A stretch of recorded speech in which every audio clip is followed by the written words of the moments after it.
আওয়ামী লীগ বাংলাদেশে নির্বাচন করতে পারবে না। তো যেহেতু আওয়ামী লীগ নির্বাচন করতে পারবে না, আমি নিজে একজন আওয়ামী লীগের ভোটার। যেহেতু আওয়ামী লীগ নির্বাচন করতে পারবেই না, তাহলে আমি কি আমার ভোটটাকে নষ্ট করব? না, সেটা করা যাবে না।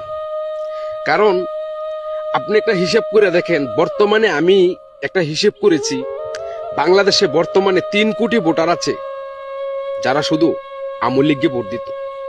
এখন ওই আওয়ামী লীগকে যারা ভোট দিত, তাদের ভোটটা নষ্ট করা যাবে না। আপনি একটা কথা মনে রাখবেন, বিএনপি আপনার শত্রু, তো আপনি শত্রুকেই আপনার ভোটটা দেন। কারণ বিএনপি বাংলাদেশের ক্ষমতায় আসলে অন্তত পক্ষে আপনার দেশপ্রেমটা বেঁচে থাকবে, কিংবা আপনার মাতৃভূমিটা কখনো চিৎকার করে হাহাকার করে বলবে না যে কাকে বাংলাদেশের ক্ষমতায় বসালেন।